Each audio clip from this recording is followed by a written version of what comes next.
स्वामी जी, ये सवाल इसलिए पूछ रही हूँ क्योंकि जब सर्वे ज्ञानवापी का हुआ, उसकी रिपोर्ट अभी नहीं आई है, लेकिन ज्ञानवापी सर्वे के दौरान जिस तरह से एक तस्वीर सामने आ गई, दोनों पक्ष आमने सामने हो गए और फिर बहुत सी बातें कही गई, वो मामला किस तरह से छाया रहा, हम ऐसी उम्मीद नहीं कर रहे हैं कि मथुरा में ऐसा कुछ हो। आपको लगता है सर्वे बहुत सी तस्वीरें सामने रख देगा जिससे कोई गुंजाइश नहीं रहेगी सच के छिपे रहने की?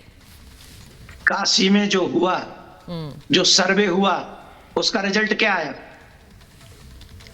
क्या उसके सामने सत्य नहीं आया हमारे सामने? अब जो सर्वे का विरोध कर रहे हैं वो वही लोग हैं। रिपोर्ट अभी सबमिट होनी है कोर्ट में, वो रिपोर्ट अभी सबमिट होगी। वो रिपोर्ट सबमिट होनी है। हाँ। लेकिन आप लोगों के चैनलों के माध्यम से कुछ तो सत्य हम सबके सामने आ ही रहा है ना। वो तो पूरे देश ने देखा ही है ना। और जो देश देख चुका है उस पर तो हम डाउट नहीं कर सकते।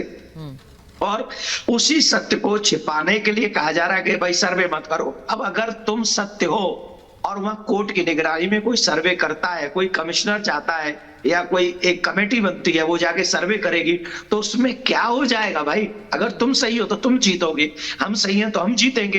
तो इसमें तो विवाद करने की और उस पे किंतु परंतु करने की, इस तरीके से संवैधानिक चीजें जो हैं, कोर्ट की जो आदेश है उसका तो उल्लंघन हमको नहीं करना चाहिए, चाहे कोई भी पक्ष हो, मेरा हो दूसरे का हो। हम तो कोर्ट में विश्वास करते, तभी तो कोर्ट के माध्यम से कृष्ण भूमि की न्याय हम चाहते हैं।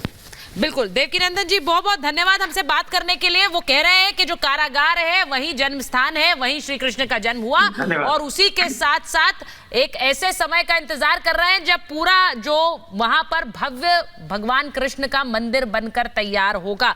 मैं इसी बात पर मैं बता दूं कि विष्णु शंकर जैन जी भी हमारे साथ जुड़ने वाले हैं, जिन्होंने इस पूरे मामले को ज्ञानवापी में भी रखा, ज्ञानवापी काशी विश्वनाथ मंदिर मामले में, और अब वो इस पूरे मामले को मथुरा में भी लोगों के सामने रख रहे हैं, कोर्ट में रख रहे हैं। मैं बता दूं स्टूडियो में मेरे साथ जुड़ रहे हैं आचार्य विक्रमादित्य, हमारे साथ सूर्य मैथिल जी हैं, राजनीतिक विश्लेषक हैं, हरिशंकर जैन जी भी थोड़ी देर में हमारे साथ जुड़ेंगे, प्रेम कुमार जी वरिष्ठ पत्रकार, सैयद जवाद साहब राजनीतिक विश्लेषक हैं और हाजी मेहरुद्दीन रंगरेज साहब हमारे साथ स्टूडियो में हैं। बहुत बहुत स्वागत आप सभी का।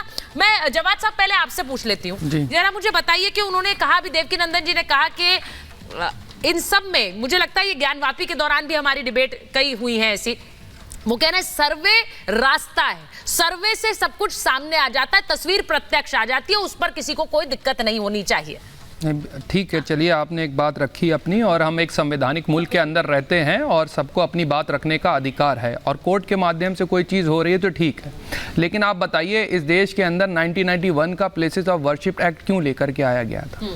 और उस वक्त की मौजूदा सरकार ने इस चीज़ को समझा था, जाना था कि आप बाबरी मस्जिद को लेकर के दोबारा कोई भी किसी भी चीज़ को लेकर के, जब कोर्ट ही नहीं जाया जा सकता, 1991 का प्लेसेस ऑफ वर्शिप डायरेक्ट ये कहता है कि छोड़ करके, लेकिन उसके बावजूद हो रहा है,